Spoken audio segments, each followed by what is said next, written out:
there any delay on my voice today? No, your voice seems fine. Do you want to sing a little bit to test No. it? There's a part of you that does. No. No smiles today. This is our serious, somber episode about Sonic Underground. You asked for this. No, I did. I guess. So I have a DVD with a couple episodes on it, and I didn't remember it being as bad and boring as it was. The first episode sucks. It sucks a lot. It sure does. Well, all right. Let's start the show for real. Hello, everyone. Hello, people of the universe. Welcome to our show. Super Breakfast Friends Club is the name of it, and please remember that because I don't want to keep having to say it every time. Because most of the time you say the wrong one anyway. And like half the time we forget. It's a professional show. Speaking of things that we often forget, my name is Mike. My name is not Mike. And that's everything that you need to know. Usually you say I'm Mike, and that gives me more freedom. I can't riff off of my name is. I gotta switch it up somehow. Well, lie to the people. That's what I do. I tell them my name isn't Mike. That's a lie. Yeah. I wonder how many people know what your name is. They'd have to catch one of the few episodes where I say, and this is Mel. Or when I think I've only introduced myself once by my actual name. You did, and it was very uncomfortable for me. Good. I'm glad that I could bring you that pain, because it was uncomfortable for me too. It may have been the first time I've ever heard you use your own name. I'm not a fan of using my own name. I know that about you. Let's play an opening to a show, shall we? Which one? Well, you chose this one. Sometimes I just want to hurt. Here it is. Triplets born, the throne awaits. A seer warns of a deadly fate. Give up your children, separate. Bide your time, lie in wait. Sonic Underground, Sonic Underground. They made a vow their mother will be found. The children grow, learn what's right. Leaders of the freedom fight. They seek their mother, she knows they do. Is it time if she only knew? Will the prophecy come true? Sonic Underground, Sonic Underground. I long for my children, but I have to wait. To act too soon could seal their fate. They made a vow their mother will be found. Sonic Underground. So, Sonic Underground. Yep. They made a vow their mother will be found. As the song has made explicitly clear time and time again. This song has more plot in it than most episodes of the show. I know! I couldn't figure out a single thing that was happening in the episode that we watched, except for the intro. Yeah, luckily the intro told us what to expect, otherwise we wouldn't know what was going on. I think we would, because the overarching plot seems to be their mother will be found. That's all they ever talk about. Well, except she never is. Well, I found her. Well, she never sticks around. Their mum's like a cat. They let their mum out of the house once and she never came back in. The neighbors had put out some food, so she just lives with them now. They keep seeing her in other people's yards. Mother, get back over here! And she just hisses and runs away. Yeah, it's basically the plot of every episode. It is! So, this song isn't... I don't think I'd describe this song as good, but it's really catchy and the rhyming is actually good. I like the rhymes. I hate that I like the song. Yes. That's the thing. I don't think I can describe it as a good song, but I like it. I can describe it as a bad song because the lyrics kind of stink because it's all about finding their mother. Well, the lyrics, it's definitely those kind of lyrics that... Do you remember the Strong Bad episode where he talks about TV show openings? No. That one of the types he describes as... Those crappy cartoon theme songs that bludgeons you over the head with the blunt end of the show's premise. We get a lot of those in video games. That's what this is specifically. This might be one of the worst for that we've seen so far. Yeah. It just tells us over and over again. Well, because they forgot to put all that plot in their episode, so they had to stick it in somewhere. I forgot to put all that plot in at all, yeah. Or maybe it's just that the artists of that song did such a good job describing exactly what it was that they're like, well, we can just write whatever we want now. They got it covered. Maybe. So, should we talk a little bit about why this show exists? Because I'm sure you're wondering. I am dying to know. So it's 1997. Sega are working on the Dreamcast, and they've started developing Sonic Adventure. Sonic had kind of been dormant for a little while. After Sonic and Knuckles, Sonic Team kind of moved on to other stuff for a bit. They did Knights, they did Burning Rangers. I think they did Ristar. Definitely some of Sonic Team worked on Ristar. I'm not sure if it was the whole team. I always forget it's pronounced Ristar, and I hate it. I know. Unnatural. Yeah. Well, that's what it is. I don't know what to tell you. No, it's not canon. I disagree. Ristar sounds weird to me. It's like the star of rice.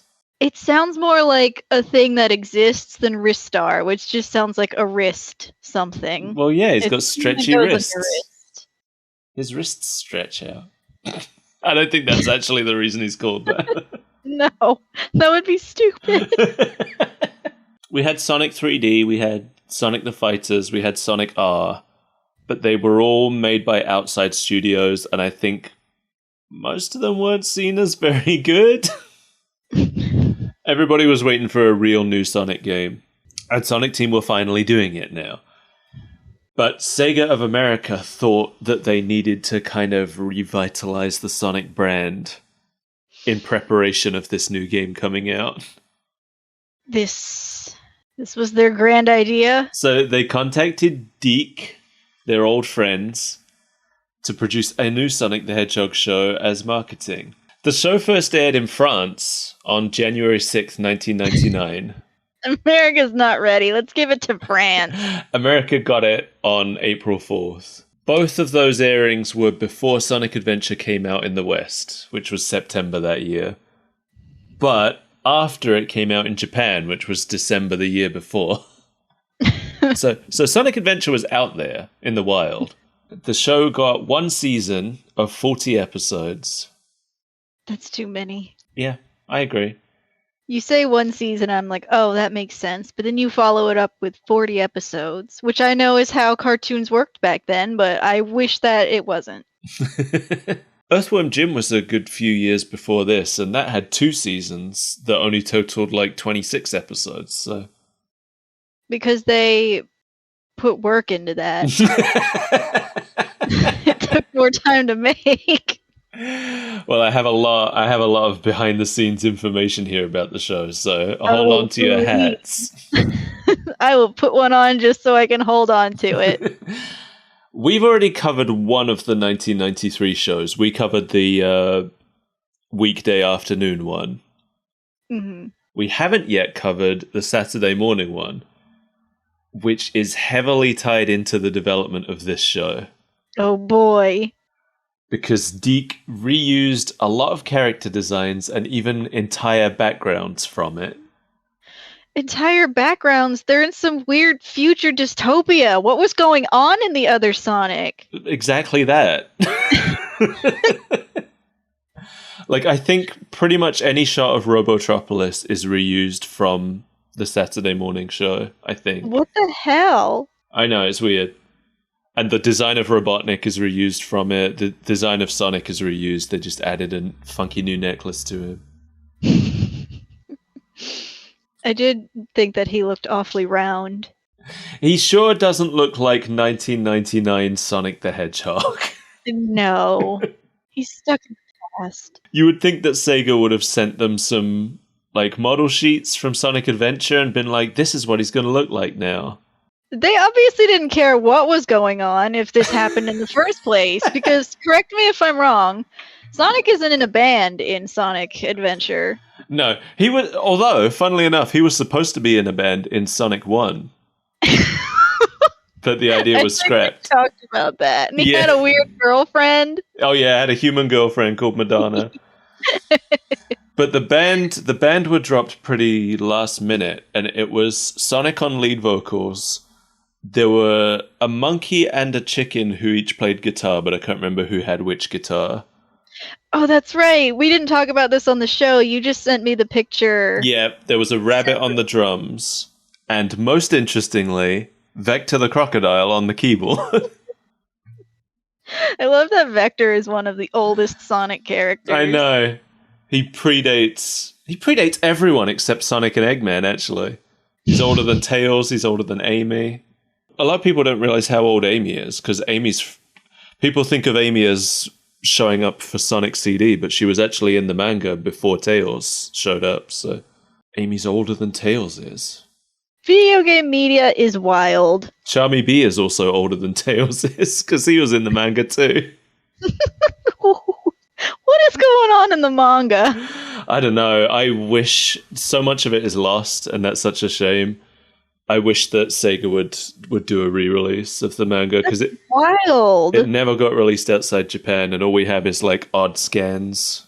You wouldn't think that something as big as Sonic the Hedgehog would become lost media. I know, but they made so much of it, and so much of the early stuff as well. I don't think they really knew what they were doing when it came to licensing things out yet.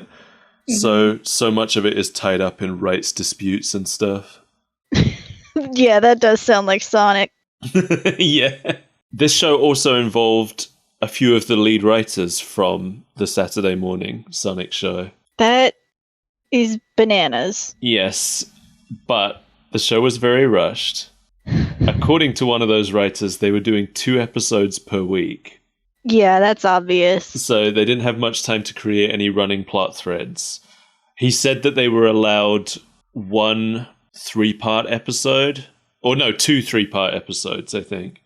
1 to kind of explain the origins of the series, and 1 to introduce Knuckles. But that's it. And apparently, the way they would write this show is that periodically, Deke would they would do what's called a cattle call, where they just put out a call and people come in, usually unpaid, to work on it. Oh, isn't that nice? They would do these cattle calls and bring in 20 or so writers at once, briefly teach them about who the characters were, wait for a car to drive past, and then they would just have them brainstorm plot ideas and then let them go. And then they would just steal those ideas? No, the ones they used, those people would get paid. The ones they didn't, wasted their time. Good, great. Love wasting my time. This show has very little regard for Sonic the Hedgehog. This show has very little regard for people's time. Doesn't this show feel like they had an existing idea for a show that they just slapped Sonic onto at the last minute? Yes! Nothing made any sense! Yeah, Sonic is a prince. He has siblings. Tails is not here. It really doesn't feel like Sega cared whether this resembled Sonic the Hedgehog in any way. No, it was very strange. Just like, put the blue hedgehog in and that's enough. Make him play guitar. Apparently Sega did check over everything, but from the sounds of what I was seeing, it sounds like the only change they demanded was that episodes be reanimated to give the characters 5-fingered hands. Listen, we don't know what's going on with the plot here. We don't understand the characters, but we got to talk about these hands. Our hedgehogs are not these 4-fingered freaks you see running around on your normal Saturday morning cartoon. Our hedgehogs have 5 fingers. They are fully realized human beings. When people think Sonic the Hedgehog, the first thing they think is, Oh, that's that guy with 5 fingers. I know, that's the first thing I think. Someone will be trying to describe him to me. They're like, Sonic the Hedgehog. He's blue, turns into a ball, he runs really fast. I'm like, sorry, it's just not ringing a bell. He has 5 fingers. That guy! Oh, right. The Finger Man. No, that's the end boss. Finger boss. Dr. Fingerman. I looked into who did the music because there's a lot of music. Hmm. It was by Mike Piccirillo. I think that's how you pronounce that. It's a close enough guess. It seems like he basically did most of Deke's soundtracks from this period, and that's like most of his filmography, but he also wrote songs that appeared in Nightmare on Elm Street 4, Child's Play, and Police Academy 2. My favorite horror movie. But he was writing songs usually before the storyboards were even done, and he would just be told what the basic moral of the episode would be and told to write a song about that. So he wrote the songs with lyrics too, right? Yes. So what was the moral of the episode if they're singing about having fun in the sun in this one? I guess that.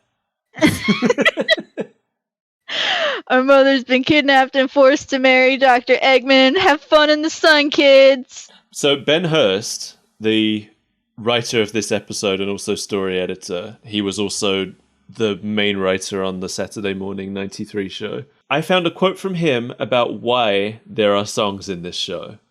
Okay. So you remember we watched Deke's Mario show and their Captain N show, which contained licensed music, right? Yes, I remember those fondly. So I guess by this point, Deke have already realized that they had to make new versions of all those shows with that music edited out because they can't keep paying the royalties license for them. Mm-hmm. And I guess they thought, hang on a minute, we could be getting those music royalties.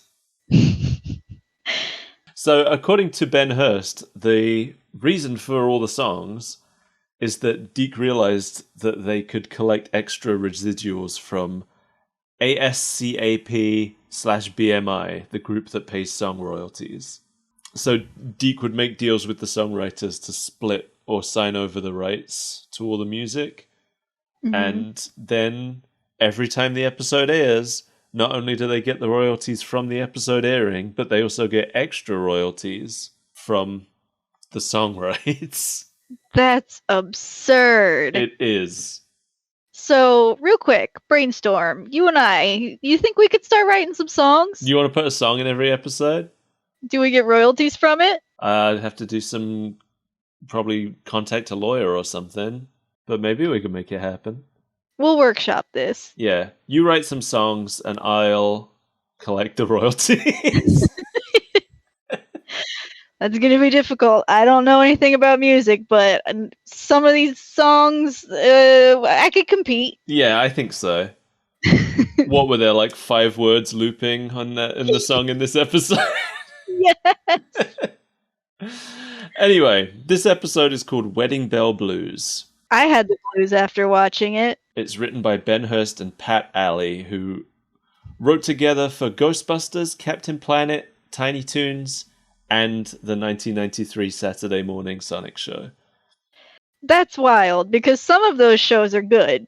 Yeah, but not every episode is good. I didn't check which episodes they wrote. I can't vouch for...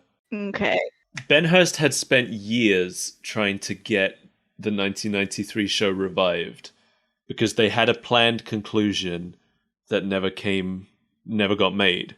The show was cancelled early because they put it up against Power Rangers in the ratings and it got destroyed.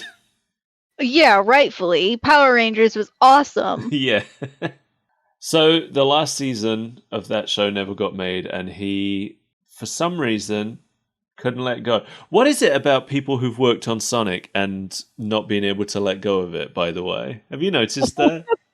We were literally just talking about somebody. I'm starting to think that Sonic has some kind of eldritch power. Yeah, once you get a taste of Sonic, you never want to let go. Yeah, you're incapable of it.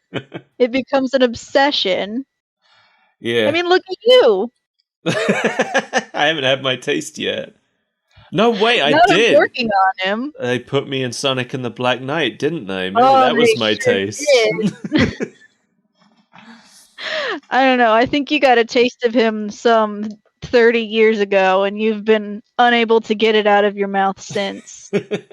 You scour the planet trying to find something to duplicate the taste, but it always comes back to Sonic the Yeah. Hedgehog. It's like when you get a taste for human meat.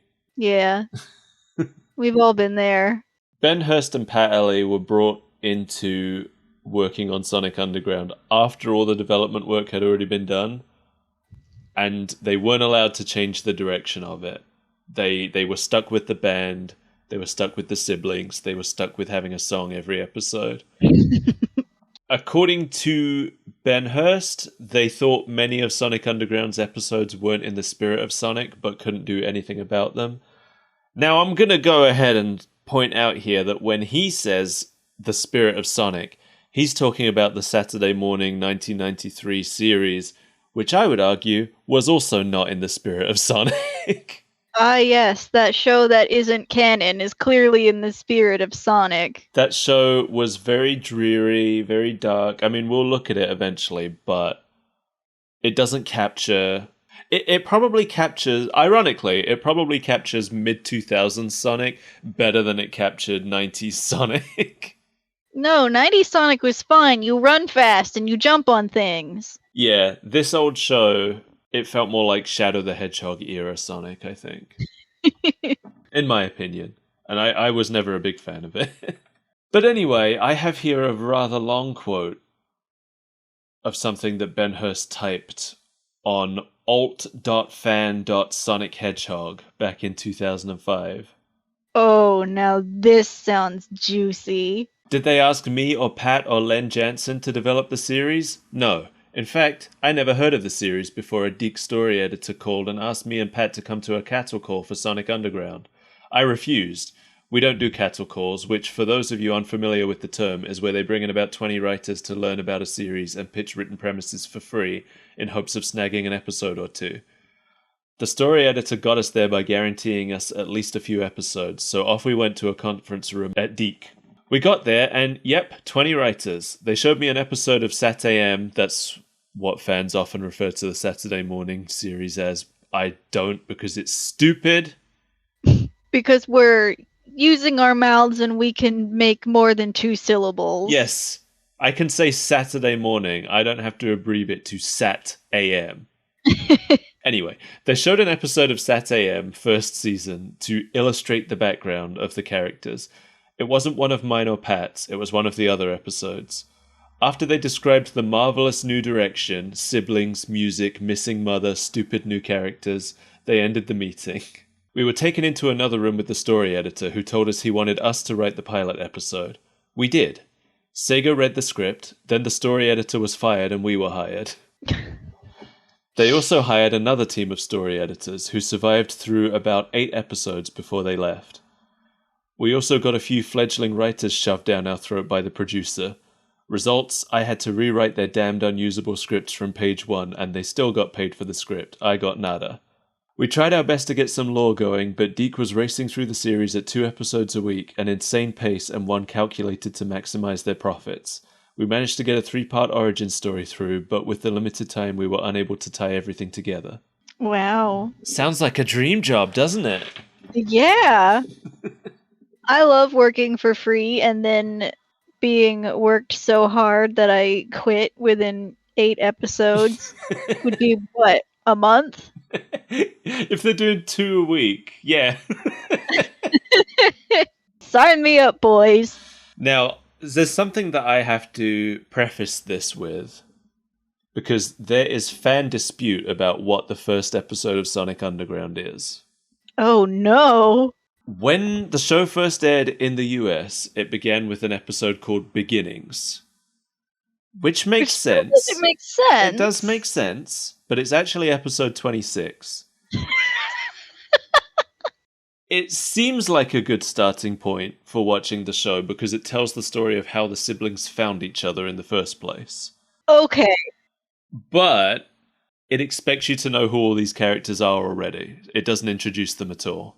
Here's the thing, though. It is never made clear in the first episode that we watched that the siblings were not together I know. before this point. I know. You have to watch a few episodes to understand. But the thing is, like, I had to make a call in the end. Was it more important for us to see the siblings reunite, which we see in the opening theme anyway? Or was it more important that we have this episode that actually tells us who Bartleby is? Because in beginnings he's there, but we're not told who he is. He's just The there. very important character Bartleby, the fan favorite. And not only that, beginnings, it expects you to know who Robotnik is already. It's just like, I think the very beginning line of the show is like, Robotropolis wasn't always like this. And I'm like, what's Robotropolis? But it doesn't tell you. I'm sorry, are you telling me that the first episode actually tells us who Robotnik is? Yeah, more than... Listen, the fact that I'm telling you that this episode tells us more about the characters than Beginnings does... Because this episode doesn't tell us much. I understand that, but I am making it clear for the audience that neither of these episodes tell us anything. But this is the one that tells us more. Also, Sonia and Manic are like barely in Beginnings. It pretty much just focuses on Sonic himself. Good, I don't like them. No, but we're here to see them. I guess. Sometimes I do forget what we're here to do.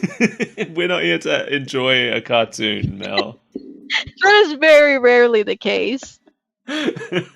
Alright, let's get into it, shall we? Let's talk about the show. Well, let's do it. My favorite thing is that the first thing we see is reused from the 90s show.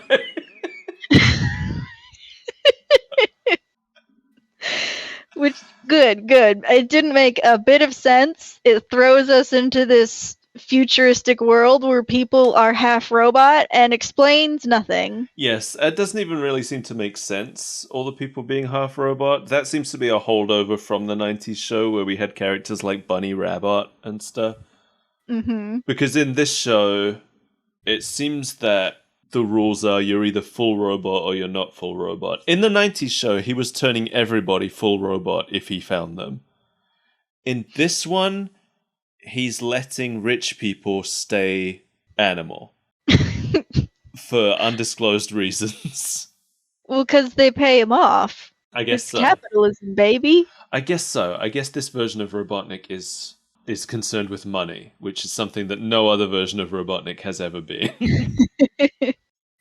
Yeah, I was trying to figure out the central conflict in all this, and the only thing that came up was robots versus organics. Yeah, which would be an interesting conflict. I feel like that's the conflict of the Saturday morning 90s show, but... This one is more about the conflict between Sonic and the chili dog vendor guy. I guess in this one, Robotnik's main deal is just that he wants to have all the money and wear a crown. To be fair, a dream of mine as well. That's about 50% of Game Eggman's goals. He doesn't care for the money, but he does want to wear the crown. Yeah, that's all I want. Just the crown. Yeah, there's all these like... So we're in Robotropolis, a reused location from 1993's Sonic the Hedgehog show. There are people just kind of milling about who are half robot. What's weird is that they're half robot, half animal people, but they don't seem to be like doing robot things. No, they're doing animal things. Yeah, animal people things. They're just hanging out and socializing, which is really strange. You'd think that the fear of this would be that he's going to turn you into a half robot person and then make you work constantly forever. But no, you just kind of get to chill. Yeah, they don't even have blank expressions. No, the animal people have blank expressions. Every single time I looked at those Sonic siblings, they were wall-eyed and terrifying. We have the Queen. The Queen narrates over the opening, as she does in every episode. She narrates, I think, the beginning and the end of every episode. I wasn't aware of who that was because the Queen doesn't really exist in this show. She's the narrator. A promise. Yes, it's Queen Elena. I think she does open the show being like, Queen Elena here. Queen Elena here. Or something like that. She probably did. I was very overwhelmed. She's played by Gail Webster, who is best known for this. Oh no. I hope that means that she had a career outside of acting. Yeah. She went and worked on her law degree after this. She's like, it's not worth it, guys. Yeah, I didn't write down anything about what she was saying because it was very clearly unimportant. I think I tried to, but I didn't try that hard.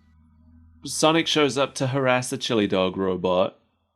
Yeah, what was that? He speeds by it, it spins around, he has assaulted this poor chili dog robot, and then he comes back and he demands food from it.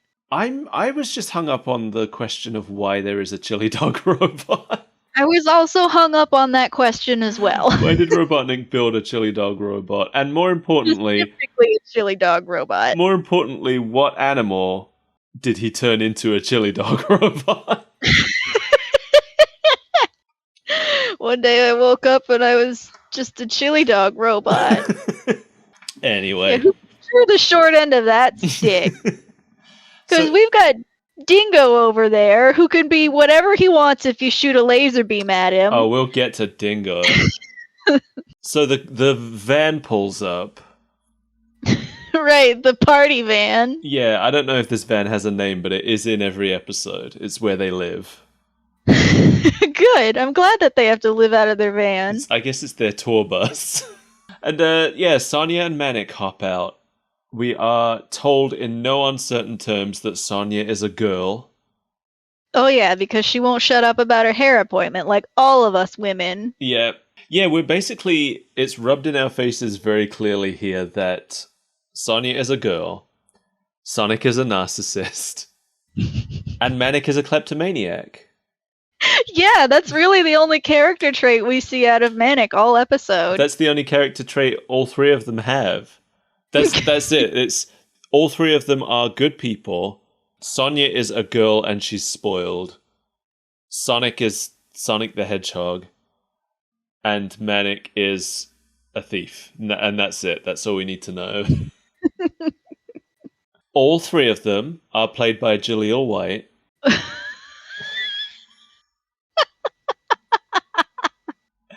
How do you feel about Sonia now, knowing that for the entire episode that was Jaleel White doing a high-pitched voice? Chili dogs, now? Sonic, we're on an important mission. I love it. I absolutely hated it when I listened to it. I was like, why did they do this? This is the worst voice I've ever heard. But knowing that, everything has changed, and I love it. Yeah, what's funny is, obviously it's an annoying voice, but it didn't occur to me that it was Jaleel White doing it until I knew. I just assumed it was some lady with an annoying voice. Yeah, I thought they just told her to sound like a cartoon character, so she held her nose and started talking. Yeah. Or maybe they told her to do an impression of Jaleel White. Yeah. But I have to say, White does a fairly convincing female voice. It wasn't, it didn't occur to me that it wasn't a woman. Yeah. So I just love that he's all three of the siblings. Like, what a weird creative choice, but I love it. Give Jaleel White all of the work. I actually like him a lot as Manic. Important mission? You mean after your hair appointment? Yeah, I thought he was my favorite voice of the three. He was my... Okay, so here's the thing, right? I'm a big Sonic the Hedgehog fan, and Sonic the Hedgehog himself is my favorite character in the Sonic the Hedgehog series. But I don't recognize him in this show. No. And Manic is my favorite character in this show. Yeah, he's probably my favorite too, even though all he does is steal. That's all he does. He has a really bad design when it comes to animation. Yes. His spikes are extremely over-detailed, and it must have been a nightmare to animate him. Especially on the kind of time frames they were working with. But I like him. He's okay. Actually, there is one other thing that he does that I love, but we'll get to that. Okay. I actually, if they wanted to bring Manic into the video games universe, not as Sonic's brother, I don't want him to be Sonic's brother, but I would be okay with him existing as a separate character. Yeah, I allow it. Sonic's mad at him because he stole all the condiment packets from the hot dog robot. The hot dog robot that he just assaulted. Yeah. And he makes him put them all back, and I'm like, who cares? They will hand you 18 of those when you ask for one, and you're gonna have a drawer full of them until you die. It's ketchup and mustard packets. Just, they weren't charging for them. It's the principle of the thing. So this is where Robotnik causes an earthquake. Yeah, I didn't understand that. No. So he appears on a monitor to announce his wedding.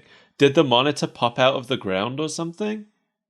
I'm going to be honest with you, I was not paying that much attention. I feel like it was moving around on wheels and it just shredded the I thought earth so for no too. reason. Like it was just moving normally, and an earthquake followed behind it.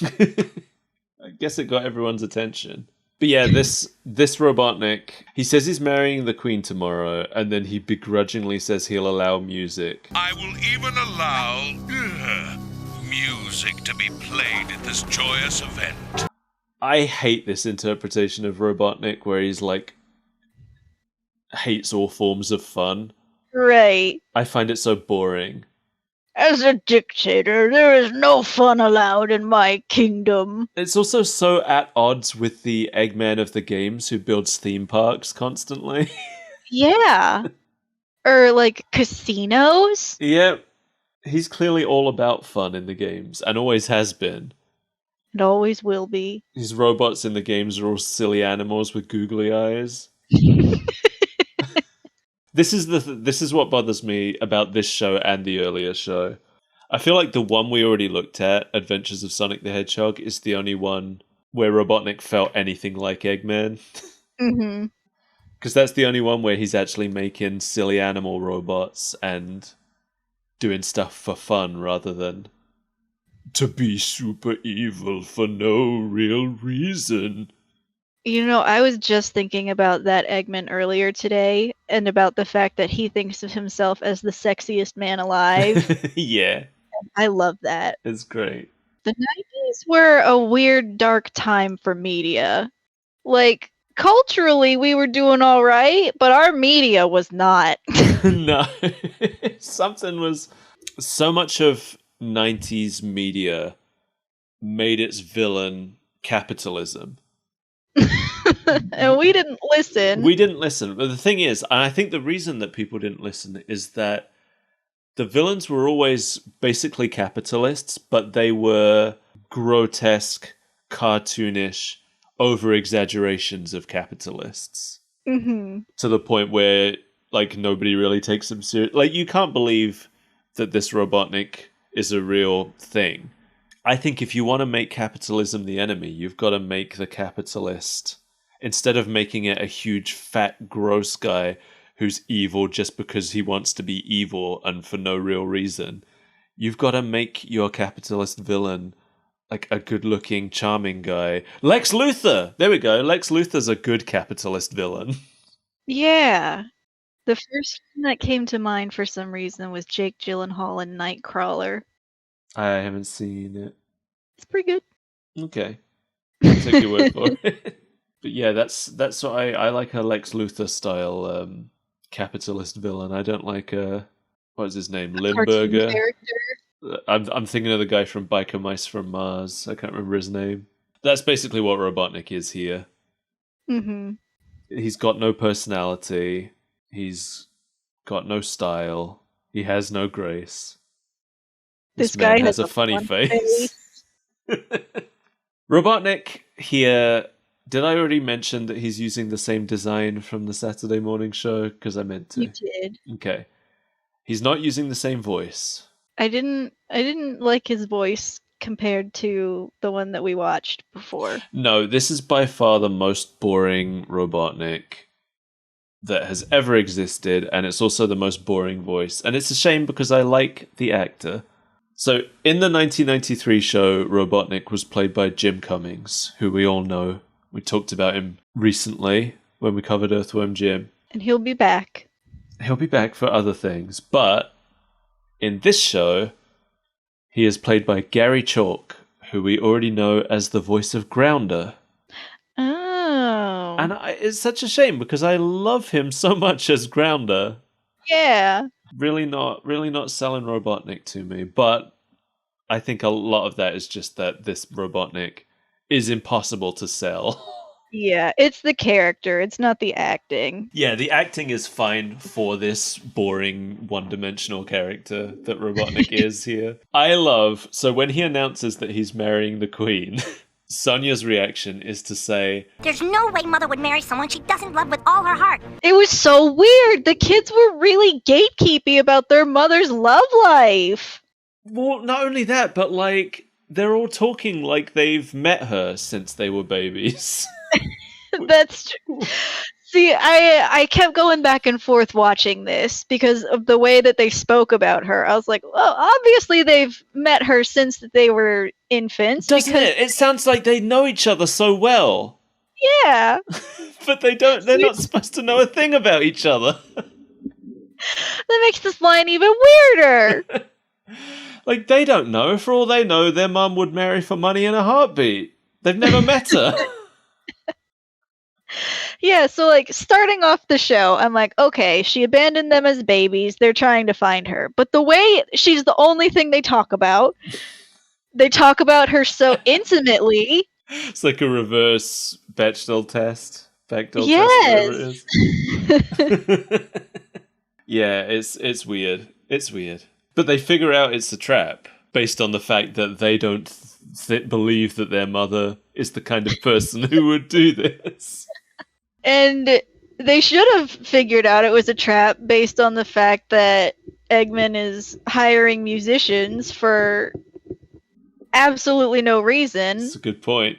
I didn't even think about that, actually.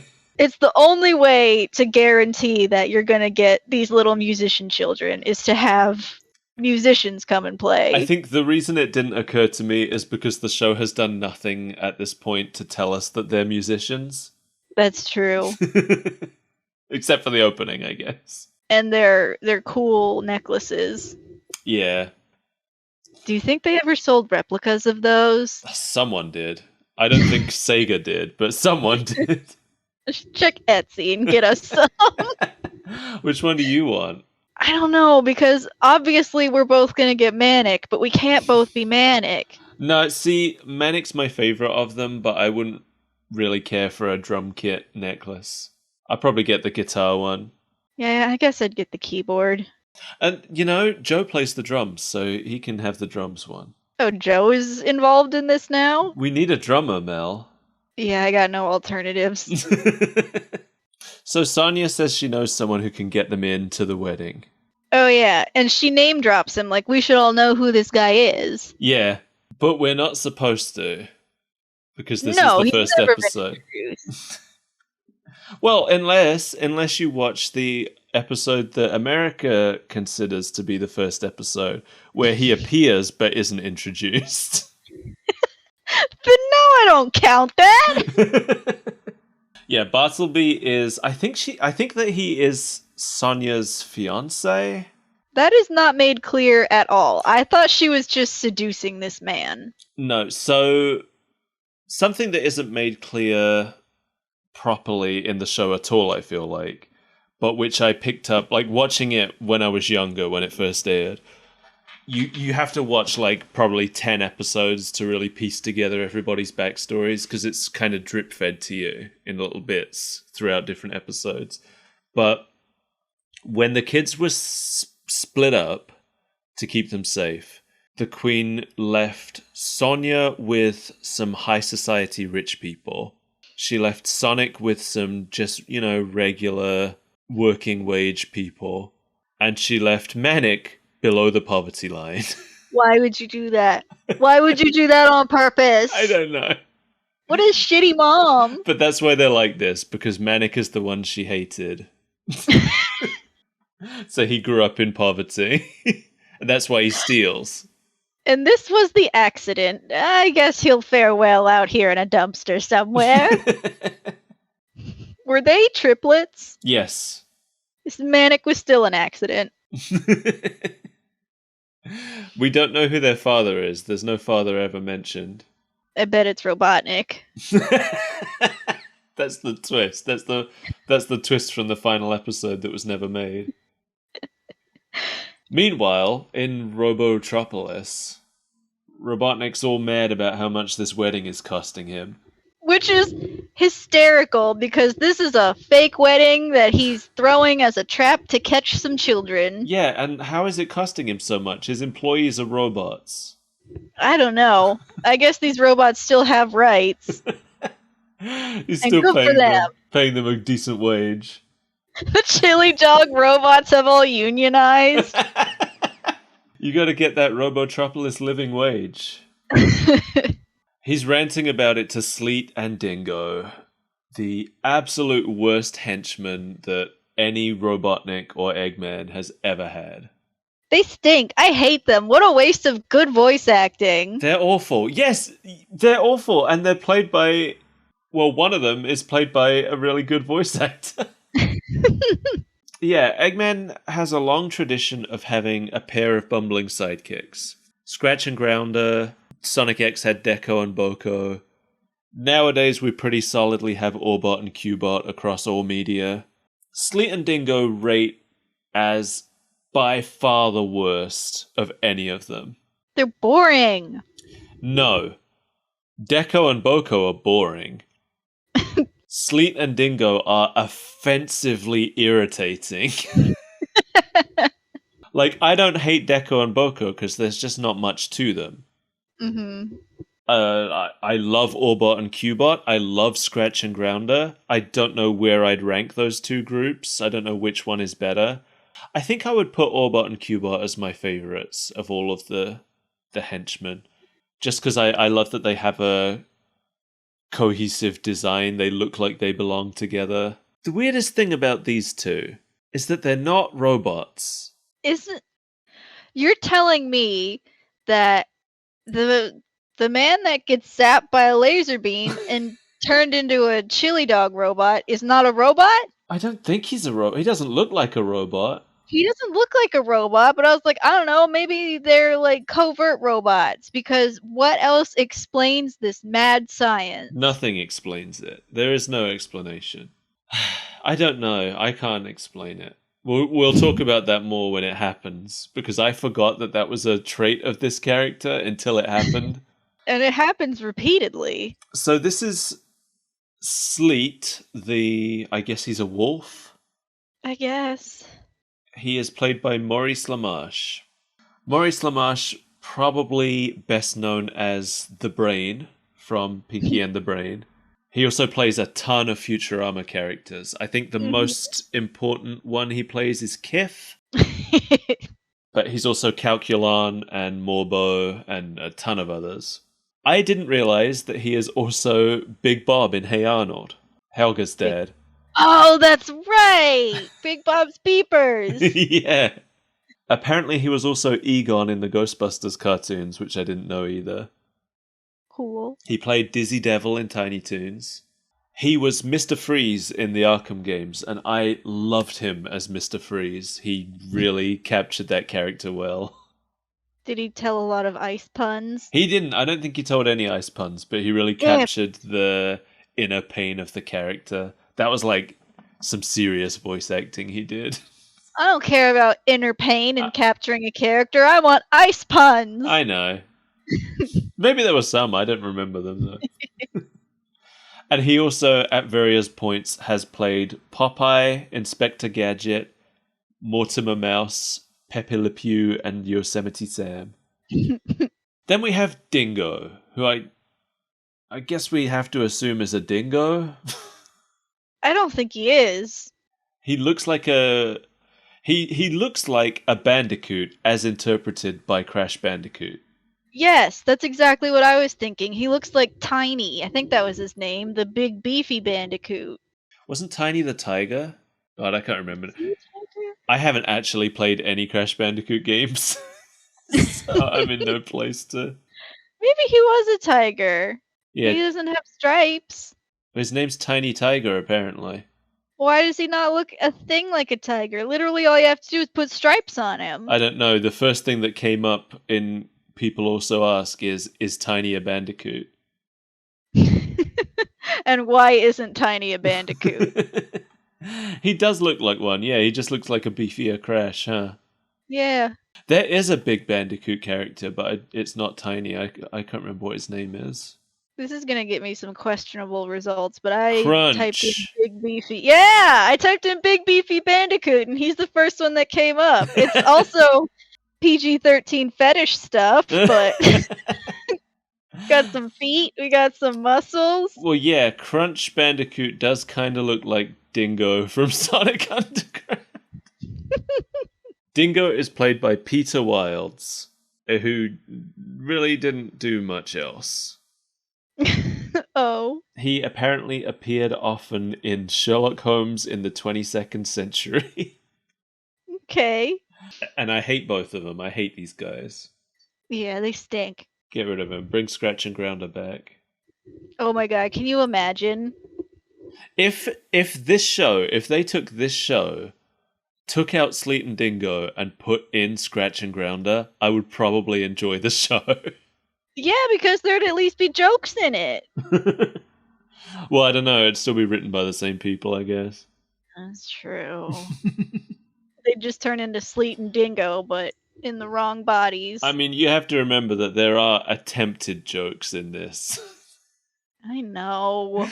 That's the big distinction between these writers and whoever it was that was writing the other 1993 show, which was actually pretty funny sometimes.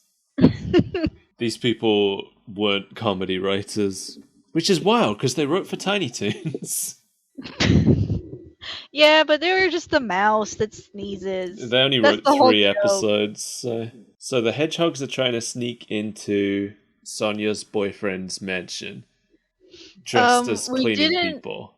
We didn't really get to mentioning the fact that Robotnik and crew were talking about Bartleby also.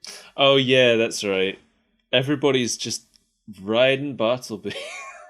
He's the talk of the town.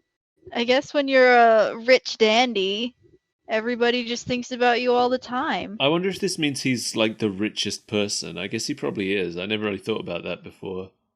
Considering I have seen few other characters, I'm going to assume that that is the case. Yeah, probably. It just seems wild because it seems like he's a teenager. Yeah.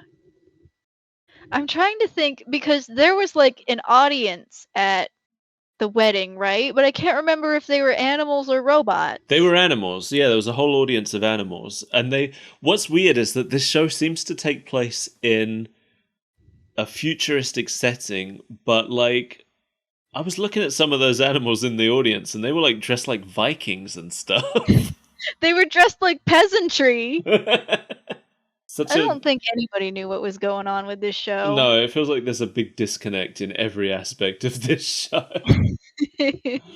Anyway, Bartleby is played by Phil Hayes, who played Scratch. So they come back. They're here, but they're not our boys. Yep, Scratch and Grounder are both here, but they're not. Crying on the inside. I wonder if Gary Chalk and Phil Hayes were like, "Oh, we're coming back to Sonic. I would love to play Scratch and Grounder again." And then they got the scripts and they were like, "What the hell is this?" What is a Bartleby? Because this show has like nothing in common with the show that they worked on. I haven't heard "In the Hall of the Mountain King" once. Although much like the episode of that show that we looked at, somebody does attempt to trap Sonic with a fake chili dog stand. It's the easiest way. He falls for it every time. He sure does. Bartleby, I hate Bartleby. I don't know about you. I hate him. It's the same problem that every character has. He's so one note, and that one note is being a whiny dandy. Yep. Yeah. Unfortunately, he's a regular recurring character.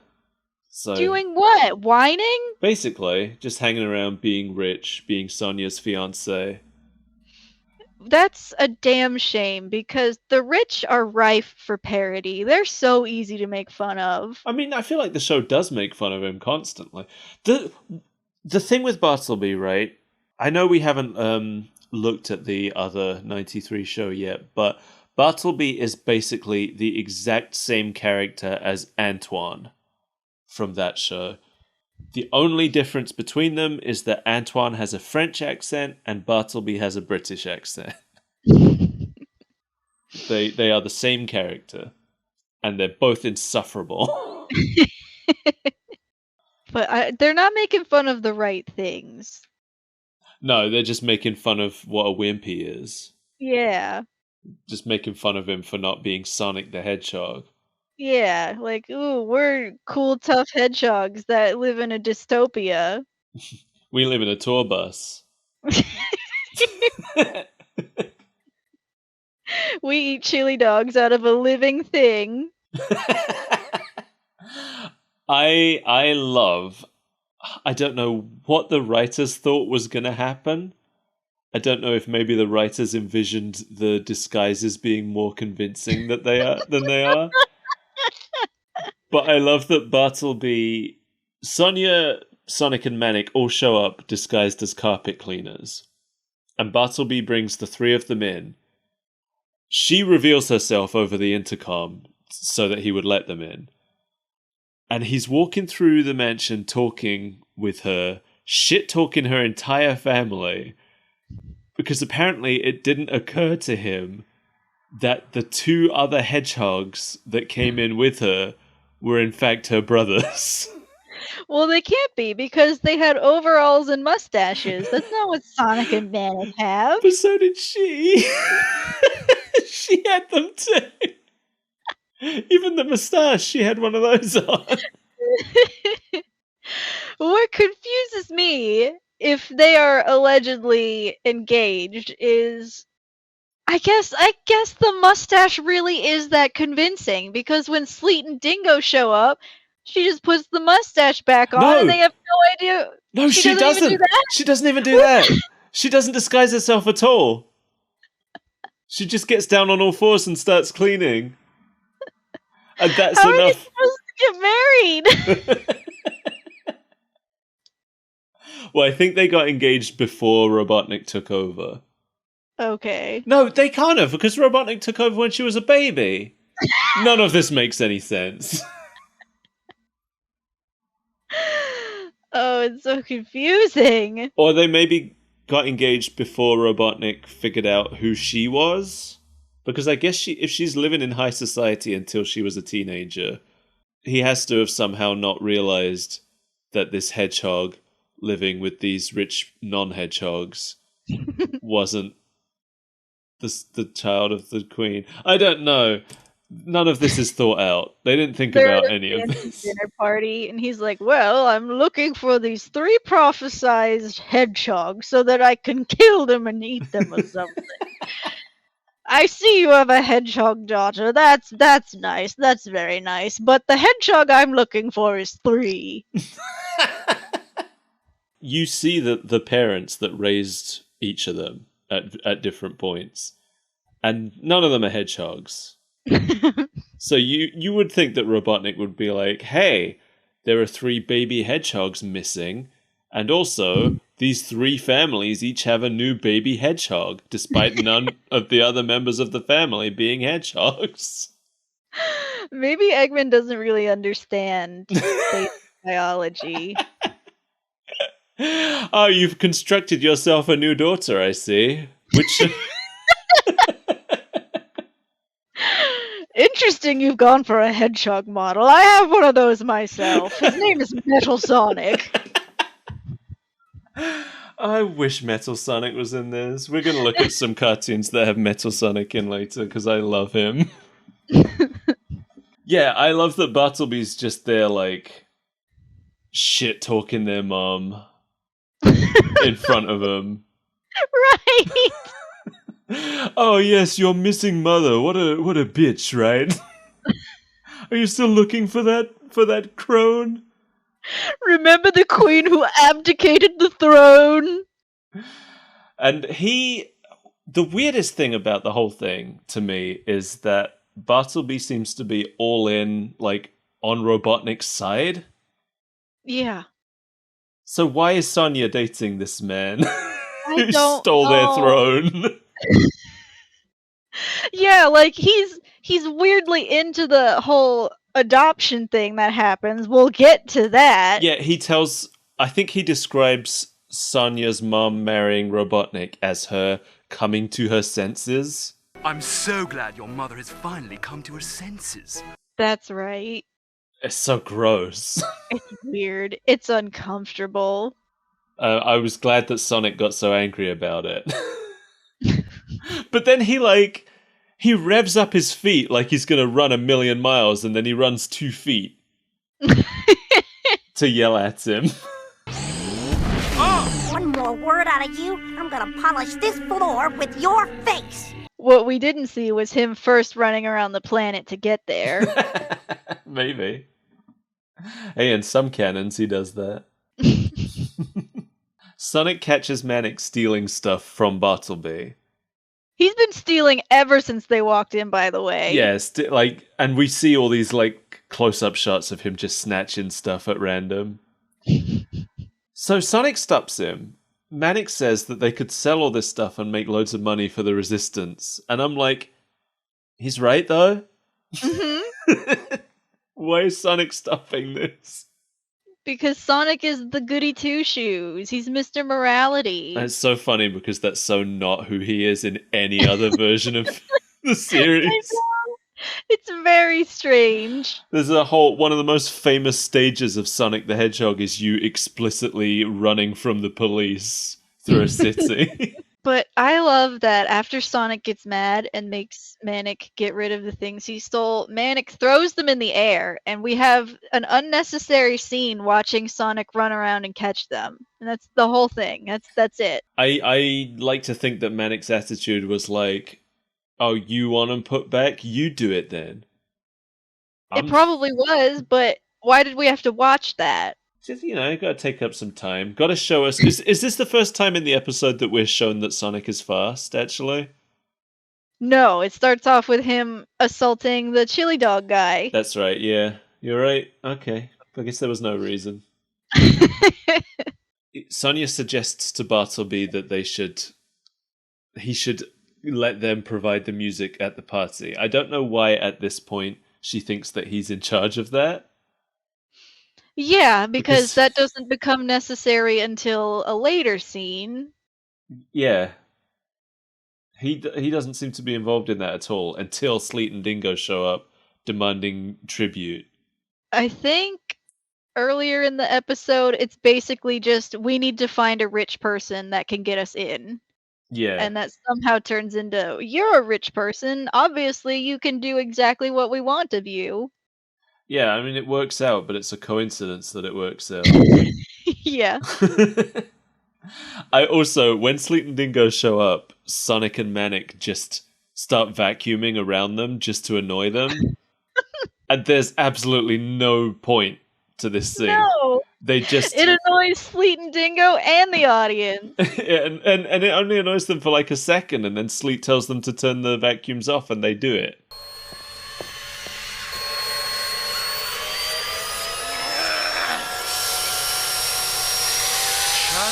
Those machines off. Right, it's not part of a scheme or anything. They're just being irritating. So that pointlessness happens, and luckily Sleet and Dingo don't notice the completely undisguised Sonya cleaning the floor around their feet. I guess they were just too busy. They had a mission, and they were there to shake down Bartleby, and that's exactly what they did. But Sonia whispers about the music, and then Bartleby offers to pay half the tribute they're asking for and supply music for the wedding. And this, I don't know. This whole episode is very strange. I don't think anybody thought through their plans at all. No, Because especially the writers.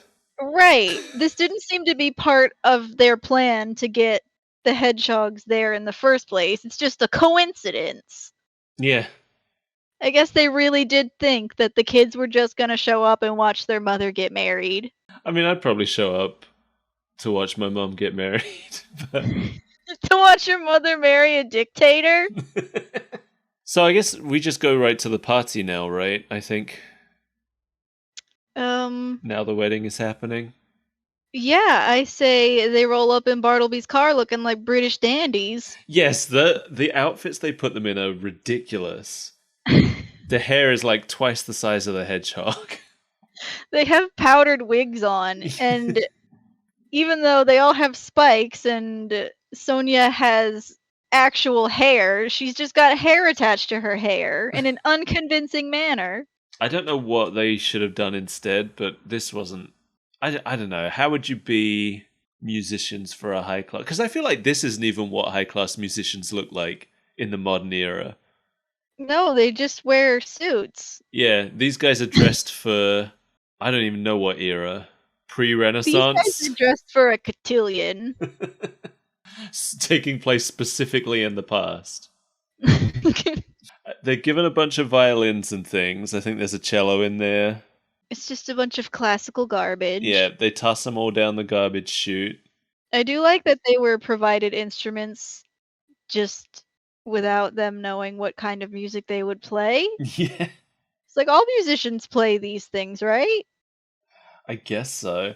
I love the fact that... Because, like, if this was part of the plan for the hedgehogs to be the musicians, you'd think they'd just snatch them immediately. They wouldn't give them instruments and... But anyway, they summon their magic instruments from their necklaces, and this is where we learn that that's a thing that happens. And then they just play to an empty room. Yeah, this is where they play this episode's studio-mandated song. About having fun in the sun. Yeah, it's called When Tomorrow Comes. When tomorrow comes, we'll be walking in the sun. Na, na, na, na, na, na, na. Oh, when tomorrow comes, we got nothing but fun. Na, na, na, na, na, na, na. Yeah, when tomorrow comes, oh, when tomorrow comes, oh, when tomorrow comes, we'll be walking in the sun. Na, na, na, na, na, na, na, na. When tomorrow comes, when tomorrow comes. This is actually one of the show's better songs. What? Yeah. There's some stinkers in this show. But these songs were all written. You can tell this song was written probably in less than a day because... I would say in 1.5 hour sitting. Yeah, probably that, yeah. And I'm including lyrics in that time too. Oh, of course. I do love that Robotnik has a little laugh solo in the middle of the song. More songs need laugh solos, in my opinion. Yeah. Sonic gets Manic to play a drum solo so he can have a little chat with Sonia. And he says he's been all over the building looking for their mom. And he says nobody could have seen him. Oh my god. Meanwhile... the immediate next scene. In the next scene, Robotnik is heavily scrutinizing some security footage frame by frame to determine if the blue buzzsaw moving at high speeds through his facility was Sonic the Hedgehog or a different high-speed blue buzzsaw. I just laughed so hard because it's every scene that they make fun of where he's like, pause it, now go back 2 frames. I know! Enhance! There's so much time spent on it, and like, immediately when the scene opens and he's looking at this screen of a blue blur, you're like, that's Sonic the Hedgehog. He's got him. But no, he wants to be really clear. He's like, now move frame by frame. Go back 3 frames. I don't know. Any blue blur. That could be any supersonic hedgehog. What if it's just a supersonic pigeon? We need to be sure of this. It could be just a blue supersonic Roomba that I built. I don't know. It could be a ghost for all we know. One of my favorite things about this shot is that when he asks for the video to start moving frame by frame, he also starts moving frame by frame. I didn't even notice that. Yeah. I was just laughing at the fact that the video footage of Sonic appears to have him flying through the air. I also really love that by yelling enhance at the video, he's able to get this curled up spinning hedgehog on the screen to uncurl and start running. That was just somebody putting a gif of Sonic over it so he would finally move on to the next step. One of his robots was like, he's not going to stop unless we can... Here, just take this. We need to make this airtight. Yeah, that's the proof he needed. Once Sonic uncurls, then he's like, oh, there he is. Now I see it. My favorite part is that once he discovers that it's Sonic the Hedgehog, the line we get is, Before the sun sets today, you too will be walking down the aisle to the Roboticizer.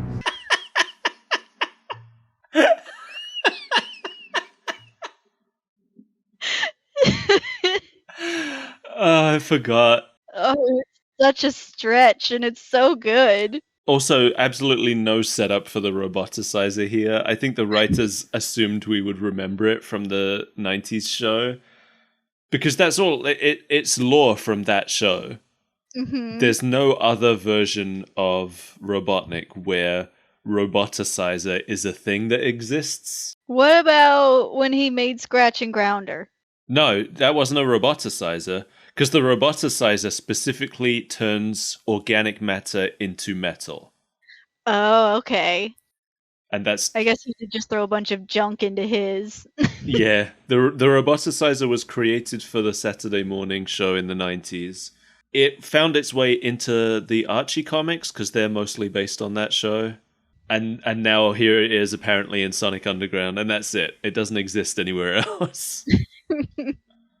But we're supposed to know it. Because there's in all other versions of Sonic lore, he doesn't literally turn the animals into robots. He puts them inside of robots. Mm-hmm. So they can be smashed back out again. Because in these shows, you can't... Once somebody's a robot, they're a robot forever. It's dark. There's not a metasizer? No, I think a big plot point of the old show was them trying to invent a way to reverse it, but I don't think they ever actually did.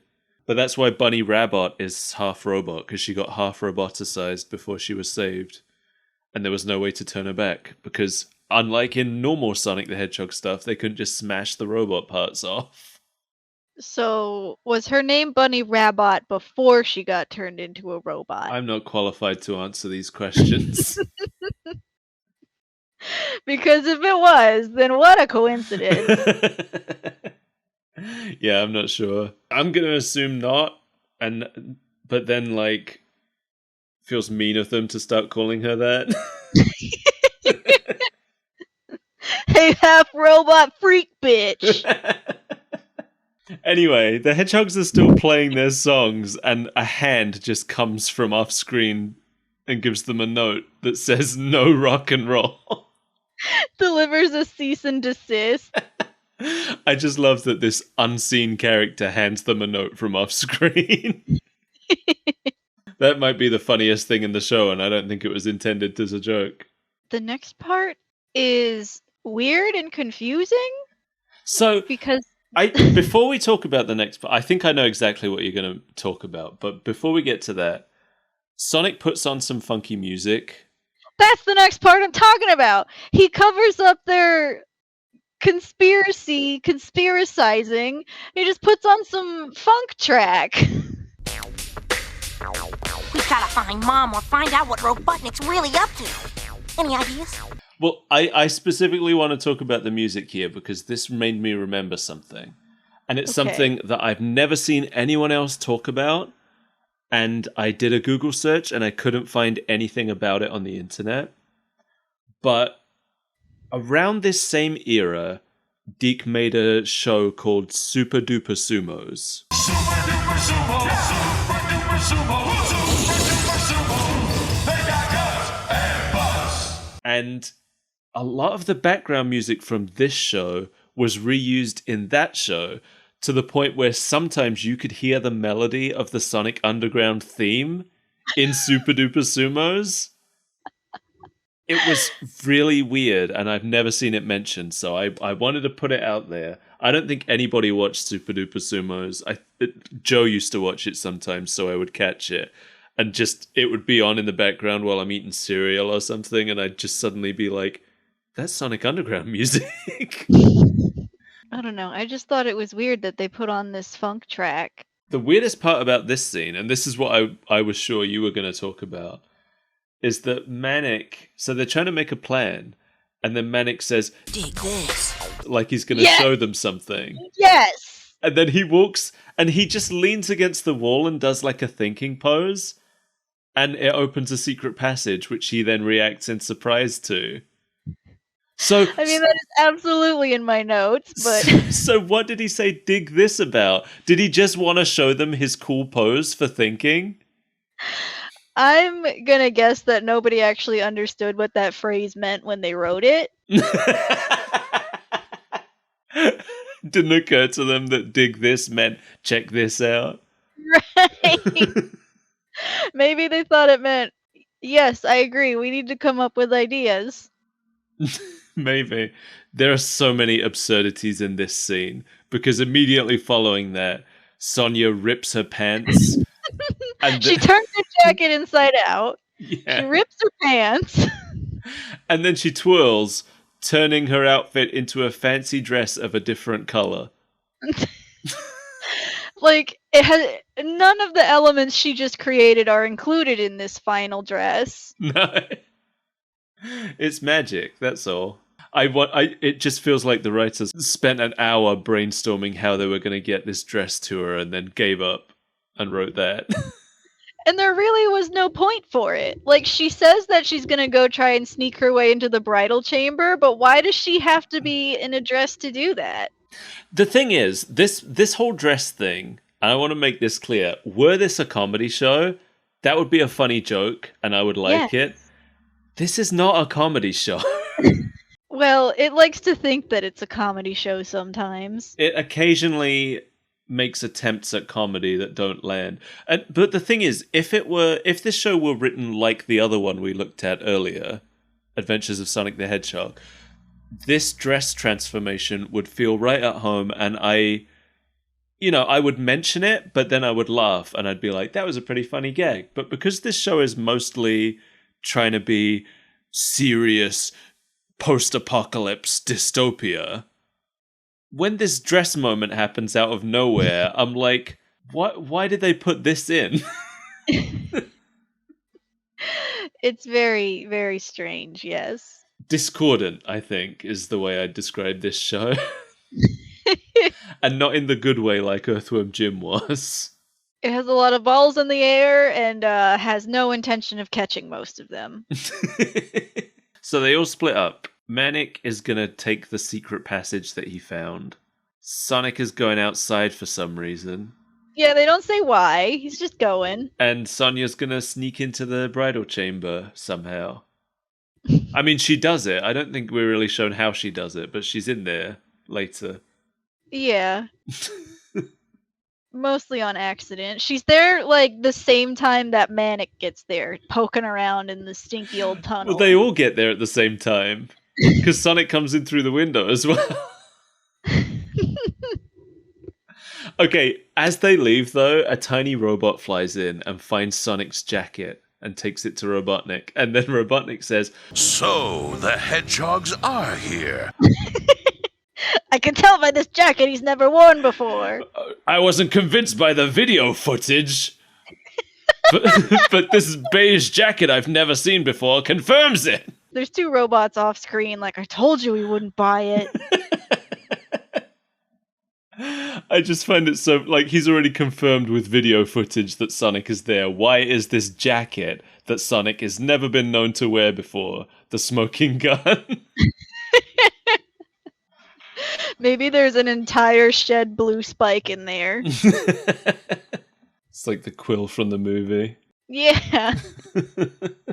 Outside the mansion, Sleet and Dingo they're doing something. This is when Sleet zaps Dingo with a laser beam and Dingo turns into a chili dog stand. I always thought of it as being like a TV remote. He's just switching to the chili dog stand channel. I mean, that is kind of what it's like. That's why I thought that Dingo had to be a robot, because he's got this remote control that turns him into chili dog. I don't think he is, though, but I also don't think it's ever explained what he is. Maybe he actually is a chili dog robot. Hang on, I'm gonna Google it. Sonic Underground. What is Dingo? Dingo is one of the main antagonists. Oh, thanks, Well, it's Google. not wrong. What did you expect? I don't know what I expected. Is Dingo a robot? It says he's a mutant. Are mutants ever mentioned? No, of course not. Shape-shifting, advanced strength. Oh, a lot of this information seems to come from the Archie comics. That doesn't count. Because the Archie comics kind of became a melting pot for all Sonic canon, which is why the Archie comics are such a horrendous mess. There's nothing robotic about him, though, except for one of his legs. He looks organic, but with a robot leg. Mm-hmm. So I always assumed he was organic, but I know, who knows? No one, apparently. You know, he looks more like, now that I'm looking at this artwork of him, he looks more like a hyena than a dingo. Oh, no, wait, it does say right here that he's a dingo. But he does look like a hyena. He does look like a hyena. You know, if he is a dingo and his name is Dingo, that's like if my name was Human. I was literally just thinking the same thing.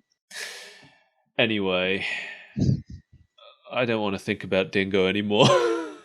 Well, you're gonna have to, because we're not done with him yet. Oh, we're not even done with this scene yet, are we? No, we haven't even gotten to the best part. So Sonic shows up. I think he's shed his entire disguise at this point. I think so, yeah. Oh, wait, no, he hasn't. No, he's still wearing it. He was still wearing it when he's inside the fly trap that Dingo turns into. How do you remember that? Because I just have the visual memory of that scene. It'll haunt me forever. But I love... So Sonic shows up at this very obvious chili dog trap, and Sleet serves him one, at which point I'm like, okay, poison chili? Nope. They didn't think of that. They didn't think to poison him. There really was no reason for the chili dog stand to exist at all. All it does is momentarily stop Sonic. Yeah. So Sleet's plan is to serve Sonic a chili dog and then turn Dingo into a giant Venus flytrap. Which Sonic didn't order, as he reminds us. I didn't order a giant Venus flytrap. Must be one of those super meal promotions. And then he just tosses the chili dog down the flytrap's throat, where it explodes. So Well, you forgot to mention that Sonic does, in fact, get eaten by this flytrap. Well, yeah. It's not as though he just tosses it into his throat. And there's like a tentacle fetish nightmare inside of it, feeding him deeper into the mouth of the flytrap. And then he throws an explosive chili dog in it. So was it explosive? No, it was just super spicy. He ordered a super spicy one. Oh, that's right. And Dingo can't handle his spices. Apparently. As was established in the beginnings episode.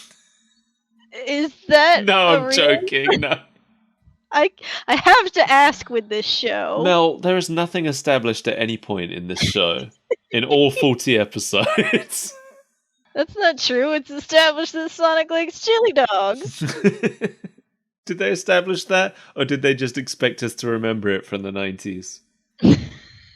So Dingo first he throws up, then he explodes, then he melts. That's the order of events here. That's kind of what happens when I eat something too spicy too, yeah. I feel like those three things should have happened in reverse order, actually. That would have made more sense. If he started melting and then there was an explosion and then he threw up. I would think throw up, melt, explosion. Okay, yeah, that would work too. But the explosion followed by the melting was very strange. Yeah. I know this is very nitpicky, but I thought it was funny. Meanwhile, Manic, exploring the tunnels with his torch that fires a beam exactly 2 feet and then just stops dead. Those old Steam horror games. Well, yeah, because the beam doesn't even peter out after that point. It literally stops as though there's always a wall that distance in front of him. And he sees Robotnik trying to put on a metal corset. I love that. They've just got this. It has abs shaped into it and everything. His body shape is really funny when he's got it on. Because he becomes he's like a right triangle. Yeah. Doesn't he say something like, "This is a kingly figure" or something?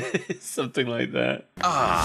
Now that's what I call a kingly physique. It was funny. I liked that. I'll give them credit for that one. That was supposed to be funny, and it was. Joke point. Yeah. One giggle point that you can spend in the store. Sonia's in the bridal suite, approaching what is very clearly not her mother, calling it mother. Mother? Yeah, the silhouette is that of a linebacker. The silhouette looks like Crash Bandicoot in a veil. Buff Crash Bandicoot. That's what I've written down. It looks like buff Crash Bandicoot in a veil.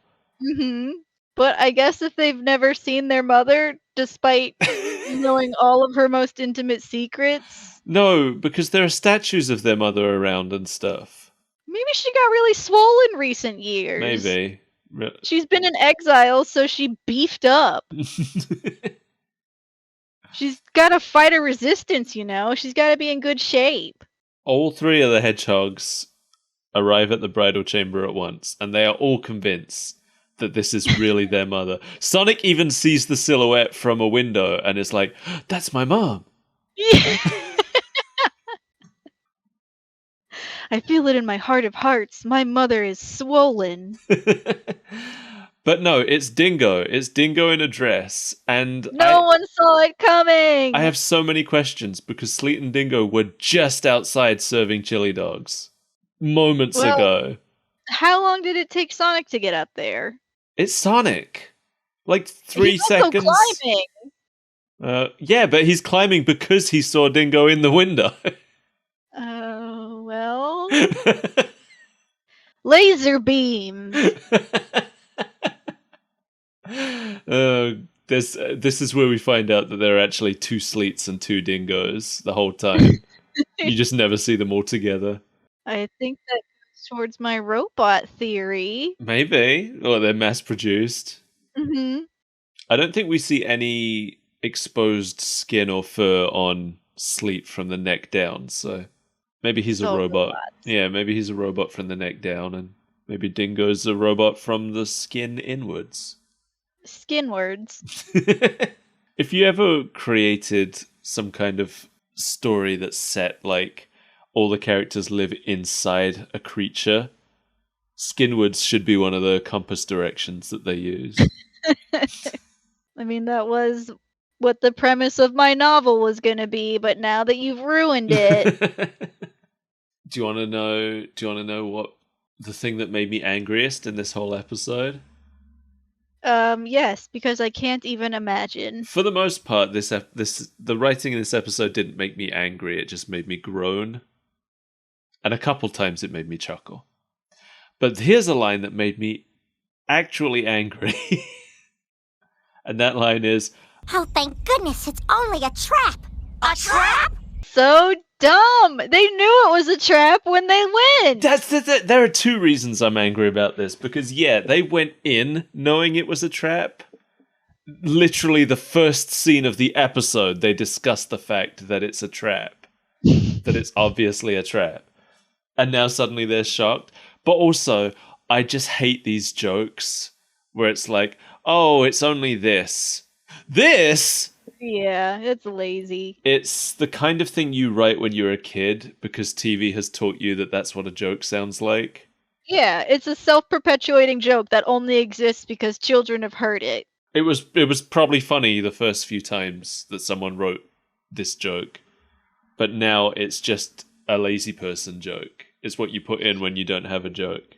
I just thought of a very good use of that, though, to completely blow all of that out of the water. Go ahead. It's The Simpsons, of course, Mm-hmm. with the monkey's paw, and Homer uses his final wish to get a turkey sandwich, and he's listing all of the things about it, and the last thing he says is, Turkey's a little dry. The turkey's a little dry. Well, and that was the curse. that's different. But that's different because that wasn't a thank God it's only this, and then realizing that this is worse than the thing they thought it was. Isn't that what it is? Isn't that exactly what it is? No, because Homer's just like finding one minor complaint. It's not like Yeah. worse than what he expected. It's better than what he expected. It's just still not good enough for him. That's like a subversion of the joke, I feel like. Because the idea there is that, like, he went through all these scenarios of horrible things that could happen, and then what actually happened was nowhere near as bad as any of those, but he's still pissed. Yeah, I guess. There'll probably be, if anybody has done a version of this joke that I laugh at, it will be The Simpsons. And I'm sure it's happened at some point, but I can't think of it off the top of my head.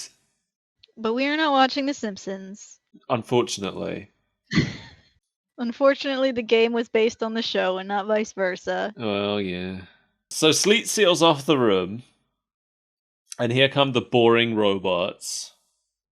Oh yeah, what are they, SWAT bots? SWAT bots, which is just a generic... that's the term they used for Robotnik's robots in the Saturday morning show as well, but these aren't Of the same course. designs. But it's the same show. Yeah, basically. They've made new design. These designs are more interesting than the 93 SWAT bot designs, but they still suck. I hate SWAT bots. I hate Robotnik having standard humanized robots that don't even have his face. There is nary a Googled eye. I'm okay with egg pawns. They're the ones that were introduced in Sonic Heroes, and they've kind of stuck around since. They're little like red round guys that have a funny Eggman face. They're okay because they're funny. And they still got his face. Yeah. These SWAT bots, they're just like dudes. They just look like random Star Wars troopers or something. I don't even know what they look like. What are they, like blue and red? Purple and red? I don't know. I didn't pay any attention to them because they were boring. Yep, they're super It took me boring. a while to even catch on to their name because I cared so little. Give me Buzz Bombers. Give me Oh my god, Crab's can you Meat. imagine if Crab Meat comes pinching in there to apprehend them? It would make me really happy. I would laugh until I peed myself to death. So far, I believe, I could be wrong about this, but I believe the OVA is the only Sonic the Hedgehog cartoon that has featured actual badniks from the games. Because that they only made 2 episodes of the OVA, but it's got Buzz Bombers, it's got that snail from the Launch Base Zone. Excuse me, but Dr. Robotnik's Mean Bean Machine is full of robots that are in the show.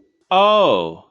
You know, come to think of it, Grounder and Coconuts are from the games.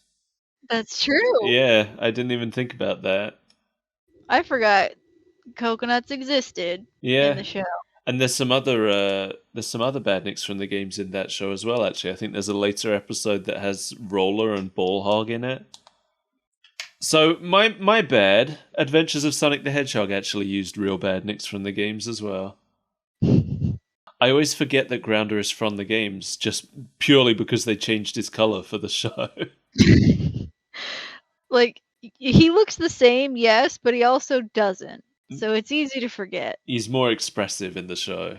Yeah, and he didn't have a butt crack in the games. Well, I don't know. You only ever see him from the front, or from that 3/4 angle. Yeah, I didn't see a butt crack. Alright. Doesn't mean it's not back there.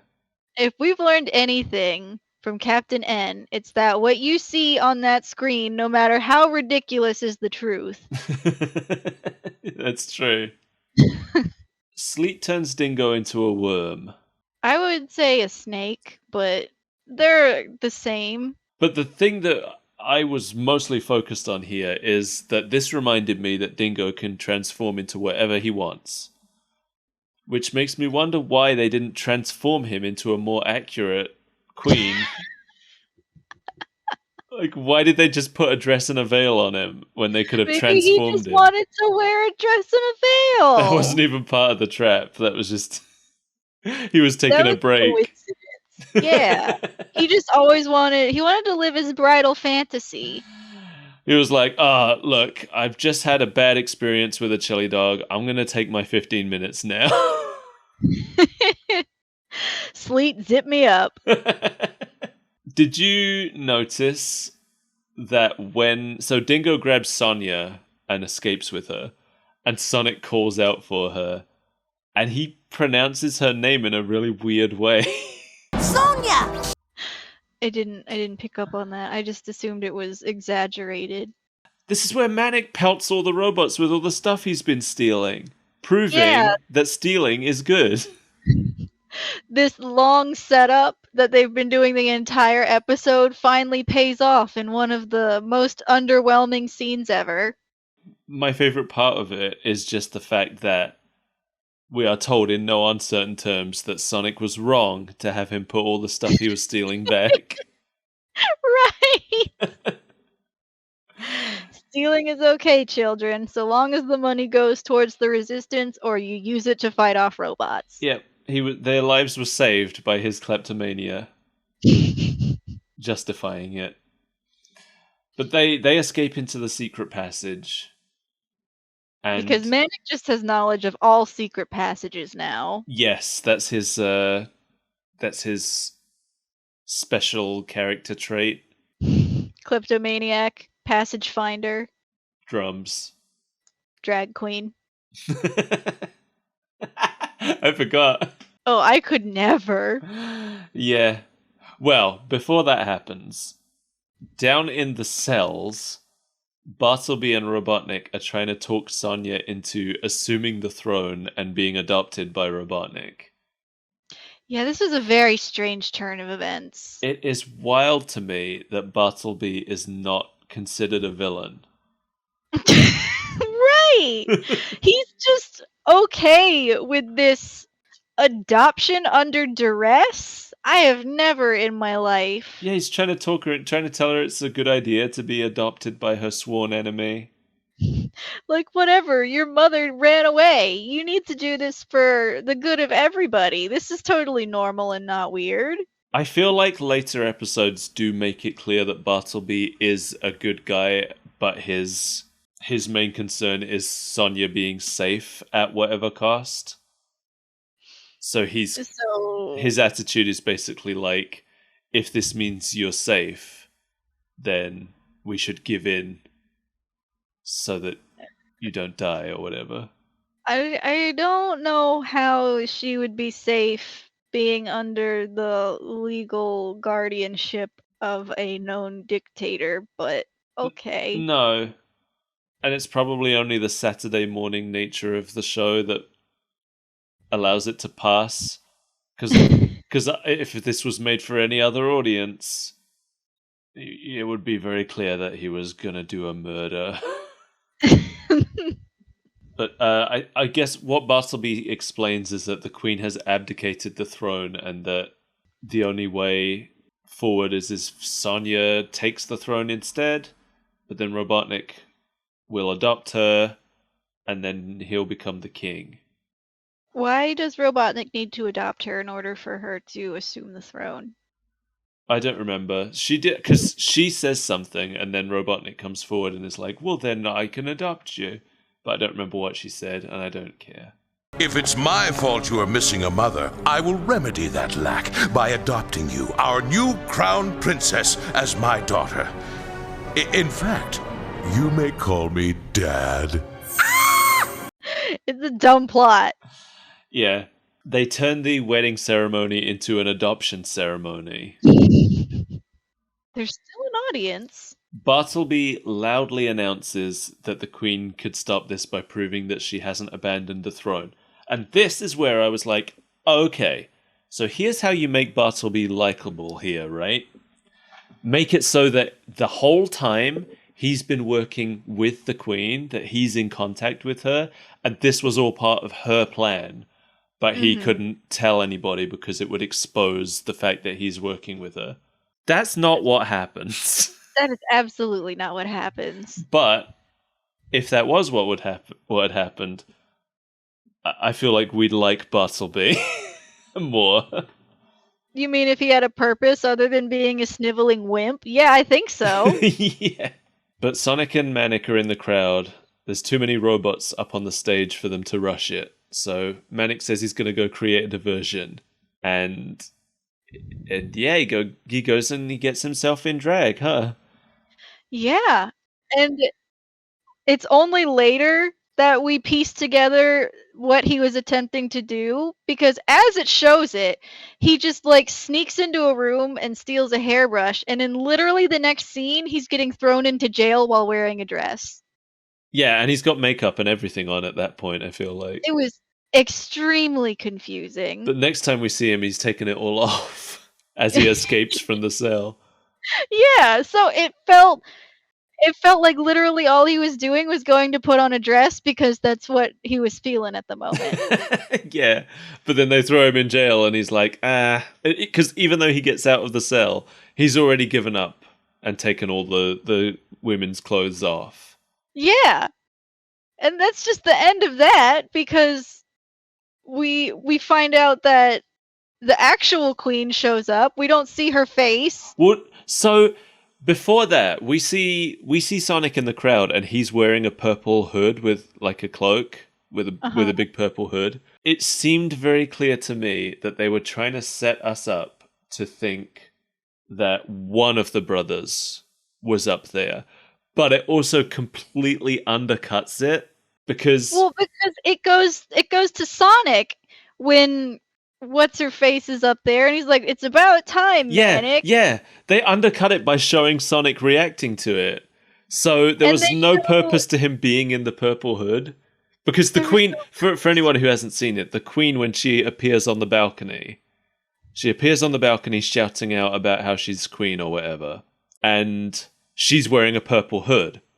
And the only reason that they had put Sonic in this purple hood, the only reason for them to do that, is for them to make us think that maybe that's Sonic up there.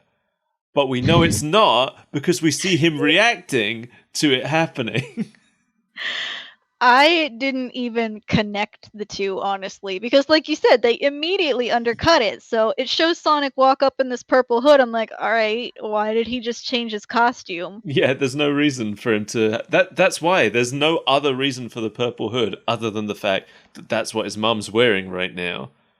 So I can only imagine that the purpose of it was so that later when they meet up outside and they have that, like, good job on the disguise moment and they realize it was none of them. Because each of the hedgehogs thinks it's one of the other hedgehogs up there. And I think they were trying to make us think that too. But then they undercut it. Yeah. It was not done very well. But yes, the queen appears up on the balcony. She shouts about how she's the queen and she'll never stop being the queen. And Sonic thinks it's Manic. And I think Sonia thinks it's Sonic. I thought Sonia thought it was Manic, but I guess maybe she just said was something like, "It's about time, boys." But yeah, something like that. The whole time I'm assuming that they're trying to make us think that it's Manic up there. Yeah. The crowd is super into it. Robotnik is indignant. I love that he puts his hands on his hips as it's happening. He's like, I'm not very into this idea. Wasn't anticipating this when I woke up this morning, but... Also, I love Sonic runs up onto the stage and Robotnik says, Hedgehog, you're defeated. Admit it. but he says it with the saddest look on his face. He just got these really sad eyes as he says it. Well, because he didn't believe it when he said it. No. Sonic turns him into a burrito. Yeah, he just kicks him in the butt and he rolls down the stairs. Sonic rolls him up in his own cape and then kicks him down the stairs. And the funniest thing about it was that he bounces all the way down the stairs and down the aisle, and the crowd just watches him go by. I mean, what else are you gonna do? So it's just so funny though. Everyone in the audience is just like, oh, well, there he goes. They're living in fear of his tyranny. If I saw a brutal dictator rolled up in a burrito rolling down an aisle, I would just watch too. Some slapstick comedy. Because everybody has just finished chanting "Long live the Queen," and then a then a burrito man rolls by. And the SWAT bots are chasing the queen away. So Sleet and Dingo catch up with the fake queen on a horse. Oh my god, that scene! I lost my marbles. So there's this. I thought it was a robot donkey because it was tiny and precious. It was tiny, actually. Yeah, it was like waist high to Sleet, wasn't it? There's this robot donkey that's getting loaded up with stuff, and there's a hooded figure astride it, and we see this hand pat it on the butt to send it on its way. It takes 3 steps away from where she just was before it gets apprehended. Yeah, it just steps out from behind a rock, doesn't it? Yes, like that bitch would still be right there. And Sonic and Sonia both congratulate Manic on his queen disguise, and he's like, oh, that wasn't me. I didn't make it. Yeah, the best part is not only that he failed to do it, but he just gave up entirely when it failed. He's so nonchalant about it, too. Brilliant work, guys. Which part? Like, yeah, it's kind of a miracle you guys escaped because I just left. And then they realize that it must have been really their real mother who has noped out. Yeah, because she had the magic queen stick. This is how almost every episode ends from my memory. I knew it. I knew it. I feel like, I could be wrong, maybe there are exceptions, but I feel like pretty much every episode I remember ends with them almost seeing their mother, but she does a runner. She's like, oh shit, I might have to see my kids. You know, the funny thing is, I am indignant that that is the case for this show, but if that's how the Captain Falcon show goes every episode, I would love it. If every episode we almost get to see Captain Falcon. Yes! Yeah. Meanwhile, Sleet and Dingo go to jail for some reason. Take them away! I want my own cell. No, Sleep, please. When I'm alone, I get scared of the dark. And that's the end. And that's the end. I don't really understand why Sleet and Dingo are going to jail. I don't know what they've done wrong. Being dumb. They're going to stupid prison. I think it's just a punishment because they done goofed. But it wasn't even their fault, really. I feel like they didn't do anything wrong, specifically. Well, they did turn Dingo into a worm instead of a snake. I feel like they would have been much more effective with a snake, but... Yeah, you could be right. Well, that's the end of Sonic Underground. Thank God. I didn't enjoy it. It's not very good. It's not very good. For some reason, I remembered it being slightly more entertaining, but... I mean, maybe... Do you remember... You said you had a couple episodes on DVD, right? Yeah. Do you remember which ones they were? I've got the DVD behind me somewhere, but that would require standing up. Yeah, not worth it. Because there are some episodes that are good, but mostly for the wrong reasons. For example, the one with the exploding baby robot. Oh, yeah. Also, I remember being very excited about the Knuckles episodes when they first aired, purely because it was the first time I had actually seen Knuckles in animation. That would be an exciting time to be a little Sonic boy. Alright. You know what part of the show it is now? What is the dark mark this show has left on history? Well, the Archie Sonic comic did a tie-in story where the universe of Sonic Underground is an alternate universe to the Archie Sonic universe. Mm-hmm. So Sonic crosses over into the Underground universe and meets all the characters. Radical. Our good friend Ken Penders Mm. is quite well known for a very strange and eventless storyline he wrote called Mobius 25 Years Later. And Sonic's children in that story are named Sonia and Manic after his siblings from Sonic Underground. We're considering Pender's canon. It's canon to Penders. Apparently, so somewhere towards the end of Sonic's Archie lifespan, they started a spin-off book called Sonic Universe, which would be stories about characters who aren't Sonic, basically. Mm-hmm. And for the 50th issue of Sonic Universe, the plan was to actually publish a conclusion to Sonic Underground. It's what the people have been asking for. Yep. That it's wild to me that was going to be their issue 50. 50 is a special issue normally of any comic. And they were going to squander it on a Sonic Underground conclusion. But it ended up not happening. They never made it to 50? No, Sega, I guess as it was going through the approval process, Sega forbid them from using anything from Sonic Underground. So they did make it to issue 50, but issue 50 ended up being a story about Metal Sonic instead, which I would argue a much better 50th issue. I don't understand why. I don't know.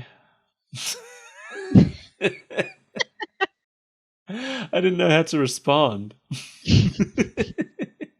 Although, maybe we do deserve a Sonic Underground conclusion. Don't threaten me! Maybe it's what we deserve for what we've done to this Earth. This is the worst timeline. We get the worst ending. Sonic Underground. But that's not all. Oh no. Sonic Underground has a legacy in the video games. What did it do? Sonia, Sonic's sister, appeared in a Wii game. She made an appearance in the Wii version of Sonic and Sega All-Stars Racing. Why? Because an artist mistook her for Amy.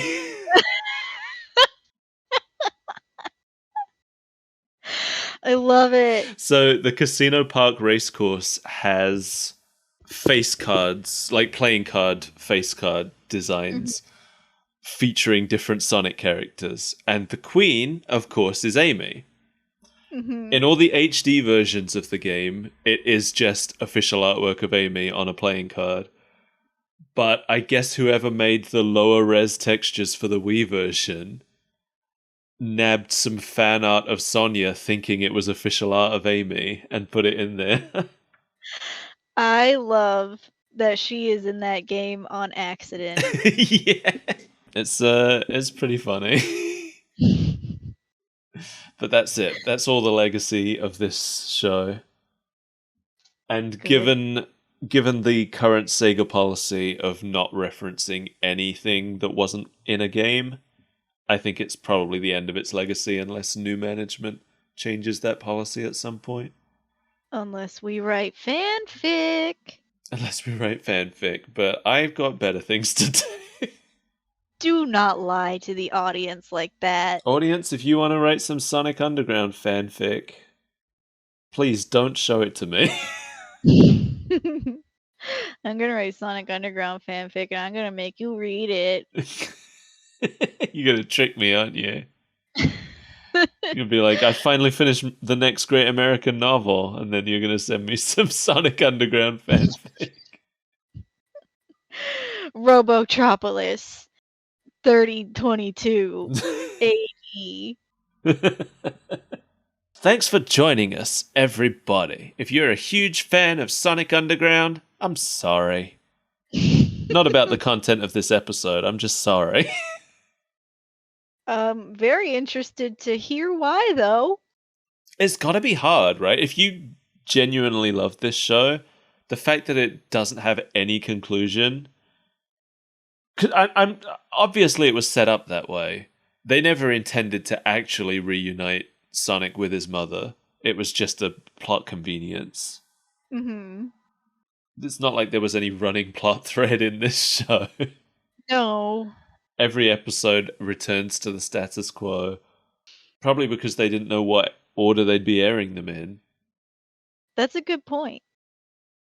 Were there, like, any shows that had actual running plot cartoons back then? Oh, yeah. Or were they all, like, Monster of the Week? Well, the Saturday morning show that this one was mostly recycling content from, that had a running plot. Things changed. They met new people. They lost people. It ends on a cliffhanger.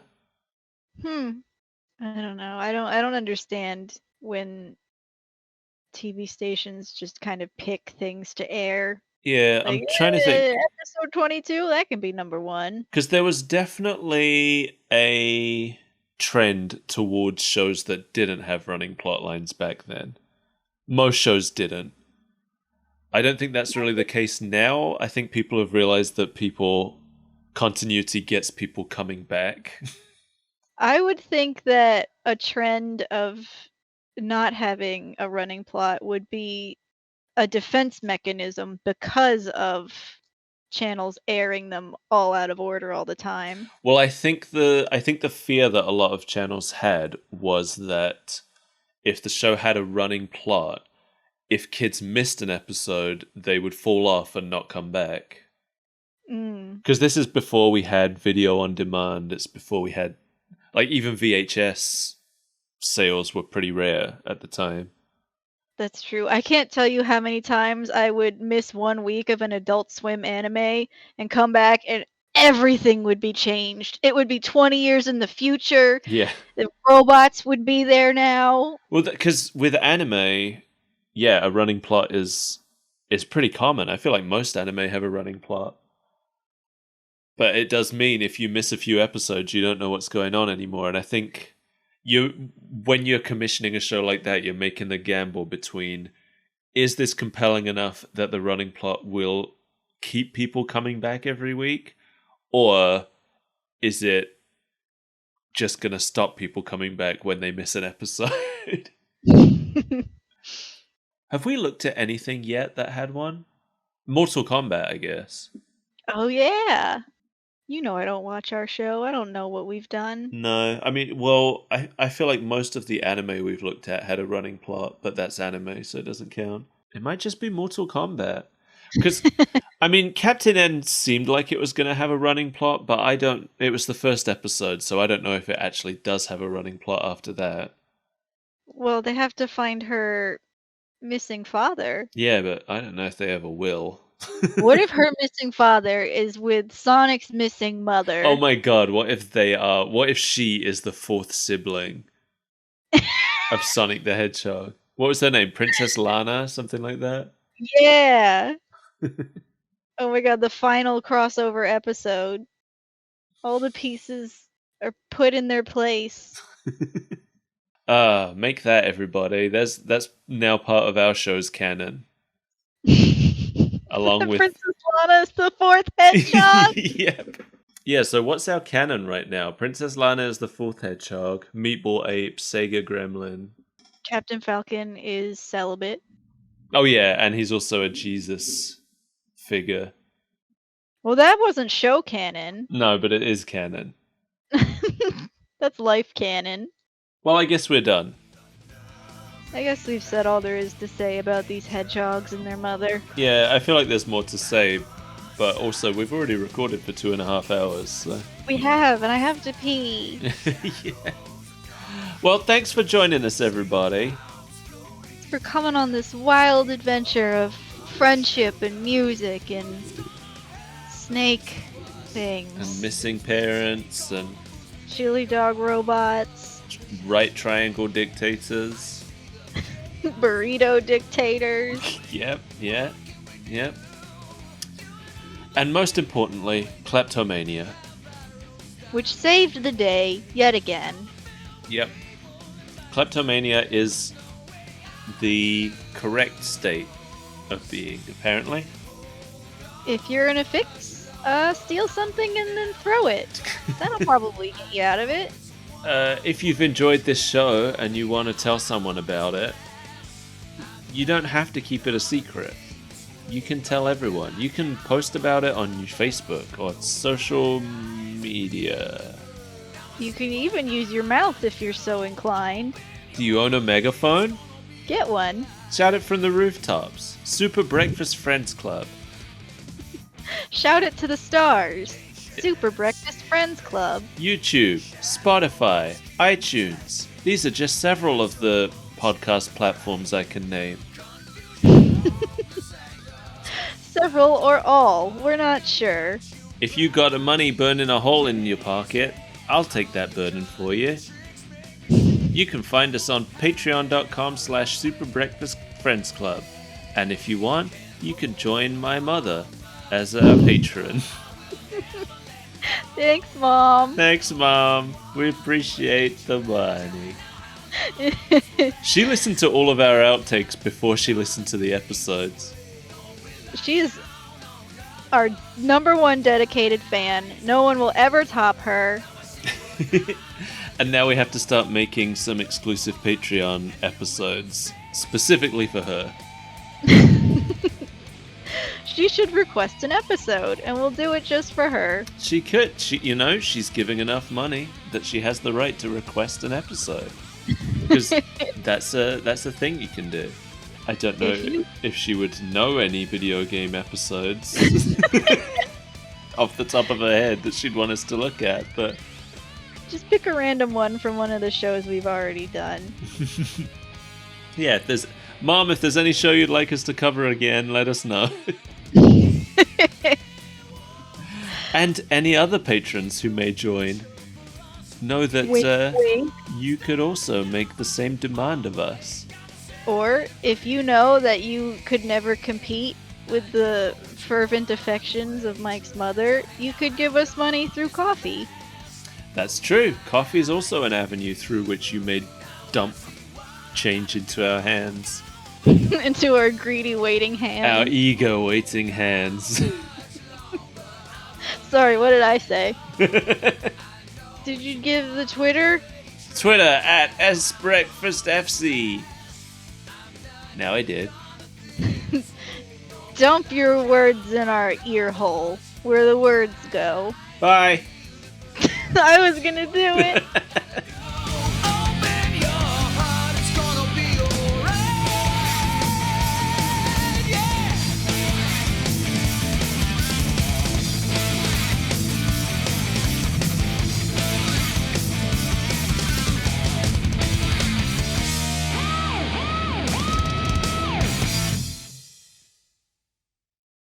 You know, that it sounds like you're anyway, let's just I can't form this joke. I'm gonna just abandon it halfway through. You mean like Sonic's mother did to her babies?